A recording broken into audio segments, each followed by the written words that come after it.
6 a.m., January 3.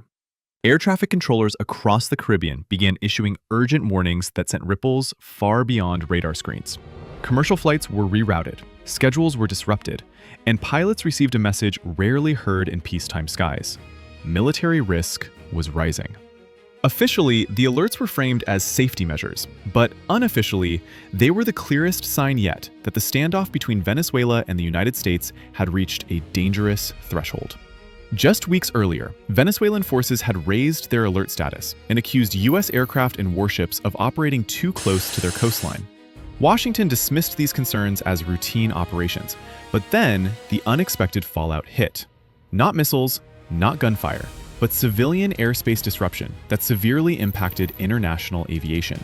So how did a campaign meant to project American control end up grounding flights and rattling global air travel? Why was Venezuela, long portrayed as the weaker actor, suddenly dictating the pace of escalation? And most importantly, what does this reveal about a strategic miscalculation now unfolding in plain sight? The confrontation unfolding in the Caribbean did not emerge overnight. It is the product of more than a decade of escalating pressure between Washington and Caracas, shaped by sanctions, military signaling, and competing narratives of sovereignty and security. Since the mid-2010s, the United States has treated Venezuela not only as a political adversary, but as a strategic node in its broader campaign against narcotics trafficking and regional instability. Under this framework, U.S. naval patrols and aerial surveillance missions expanded steadily across the southern Caribbean, often operating near Venezuelan territorial waters. Officially, these deployments were framed as counter-narcotics operations. In Caracas, they were perceived as a creeping form of military encirclement. For Venezuela, the sense of threat intensified as U.S. cooperation with neighboring states deepened. Joint exercises with Colombia and Guyana, combined with persistent intelligence flights, reinforced the belief that military pressure was being layered onto economic sanctions. Venezuelan defense doctrine increasingly shifted toward deterrence by disruption, not matching U.S. firepower, but complicating its freedom of action. This backdrop matters because it explains why seemingly routine maneuvers triggered such sharp reactions. When U.S. warships moved closer to Venezuelan waters, or when American aircraft flew along contested corridors, Caracas interpreted them through a lens of accumulated pressure, not isolated events.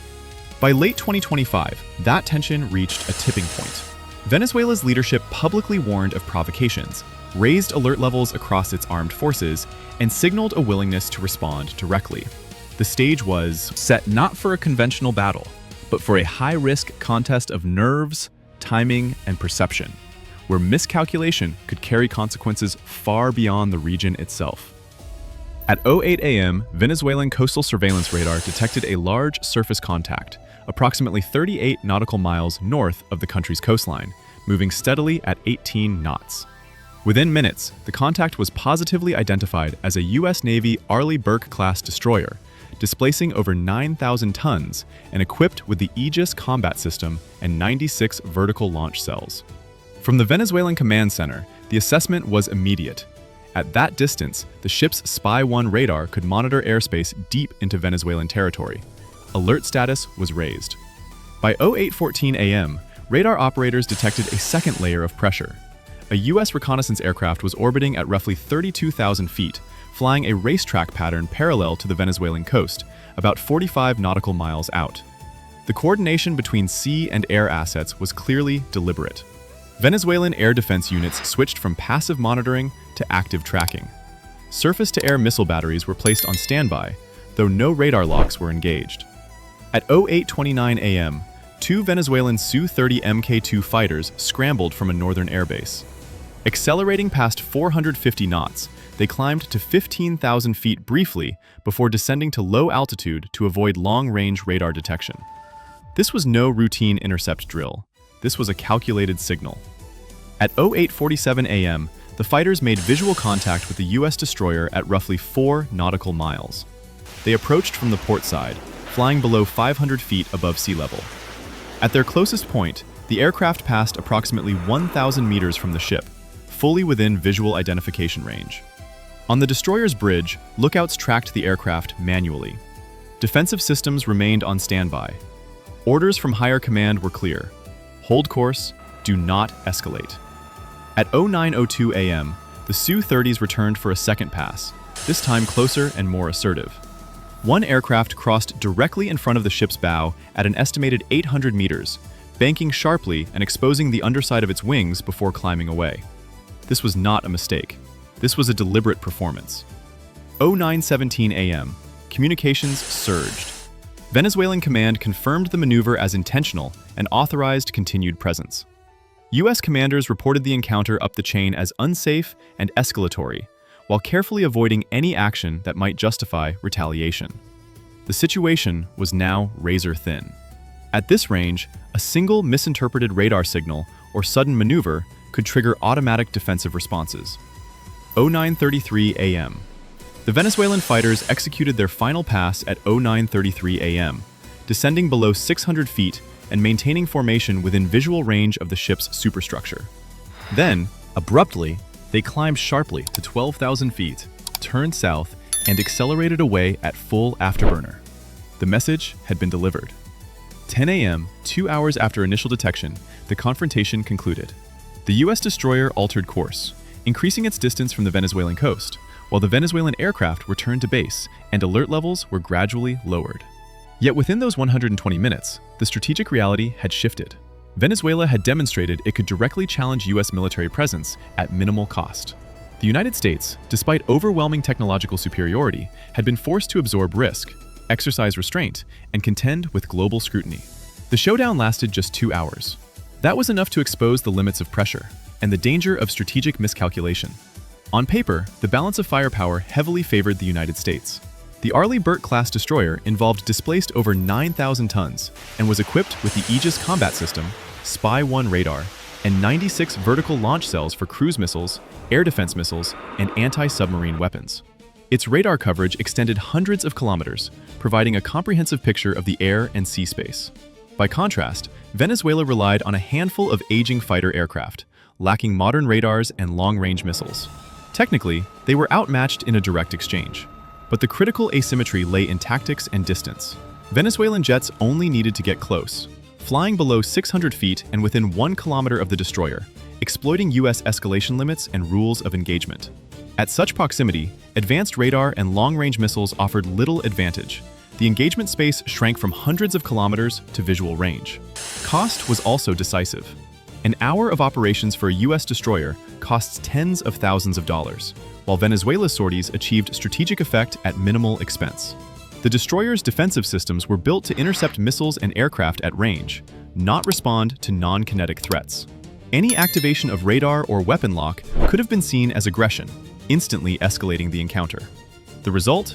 The most advanced combat system became a passive observer. The confrontation demonstrated that technological superiority does not guarantee strategic freedom. When escalation thresholds are tight, expensive platforms become constrained. Venezuela leveraged proximity, timing, and restraint to neutralize American advantages without firing a shot. In those 2 hours, the decisive weapons were rules, international optics, and the cost of escalation, not missiles or radar. The 2-hour confrontation was not a clash of platforms, but a collision of strategies. Both sides entered the encounter with clear objectives, yet they operated under radically different constraints. Understanding those constraints explains why the outcome favored Venezuela despite America's overwhelming material superiority. For the United States, the core strategy rested on presence-based deterrence. The assumption was that sustained visibility, warships operating near contested zones, supported by surveillance assets, would signal resolve and discourage challenge. This approach has deep institutional roots. It prioritizes stability through predictability, legality through operating in international space, and escalation control through restraint. In theory, it projects confidence. In practice, it creates rigidity. The U.S. strategy depended on the belief that the opponent would internalize American red lines. But in a gray zone environment, those red lines are rarely explicit. The result was strategic inertia. Once challenged, Washington had limited options: escalate and risk legal, diplomatic, and reputational fallout, or absorb the pressure and preserve restraint. The U.S. chose restraint, but did so visibly, turning restraint into a signal rather than a shield. Venezuela's strategy was fundamentally different. It was built around deterrence through disruption, not denial or punishment. Caracas did not seek to defeat U.S. forces. It sought to interfere with American freedom of action at the lowest possible cost. By operating just below the threshold of armed conflict, Venezuela exploited the asymmetry of constraints. Every American move was bound by international scrutiny. Venezuelan moves were framed as defensive sovereignty enforcement. Crucially, Venezuela focused on tempo control. It chose when to act, how long to sustain pressure, and when to disengage. The confrontation ended not because the United States imposed an outcome, but because Venezuela decided its objective had been met. That objective was strategic signaling, demonstrating that U.S. presence could be challenged without triggering retaliation. The contrast is stark. The U.S. strategy emphasized stability and control, but became predictable and reactive. Venezuela's strategy emphasized risk manipulation and narrative framing, turning restraint into leverage. Although the confrontation lasted only 2 hours and ended without violence, it left a strategic impact far beyond its duration. It altered how the parties calculated risk, shaped international perceptions, and highlighted the limits of U.S. control. For the United States, the most immediate effect was damage to credibility. Allies and regional observers did not judge the outcome by the firepower involved, but by the degree of freedom of action that was preserved. A specialist from the U.S. Center for Strategic Research commented, "When a high-value U.S. asset is openly tested without any response, it sets a precedent for similar challenges in the future." In gray zone environments, restraint no longer stabilizes. It becomes something challenged, causing third parties to doubt America's crisis management capability. Civilian and economic spillover effects were also significant. Aviation advisories, insurance risk reassessments, and heightened commercial sensitivity turned a localized military encounter into a systemic global disruption. According to the International Maritime Research Institute, the presence of a U.S. destroyer near Venezuelan coastal waters has been associated with a 12 to 15% rise in maritime insurance premiums in nearby sea lanes. Pressure intended to send a military signal instead spread into global infrastructure, weakening the narrative of control. By contrast, Venezuela gained disproportionate strategic leverage relative to its cost. Without escalating into open conflict, Caracas demonstrated its ability to impose costs, attract international attention, and reinforce its sovereignty narrative.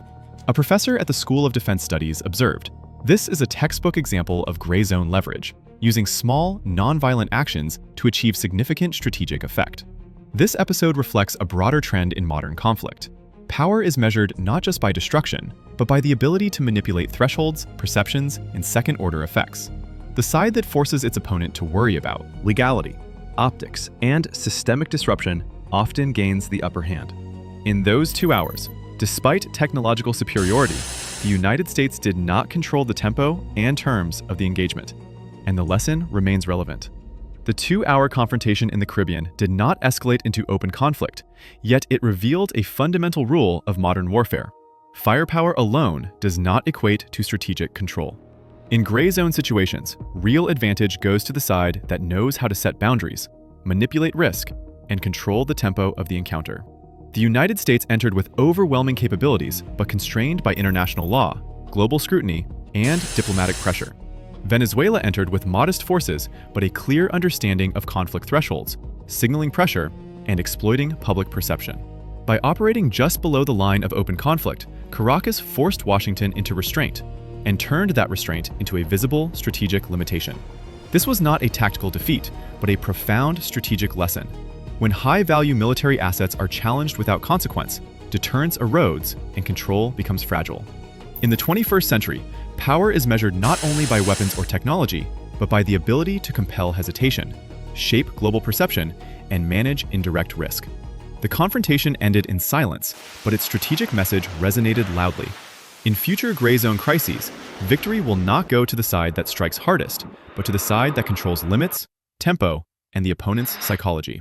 The remaining question is this: in the next confrontation, will the balance of control shift again, or has the playbook already been written?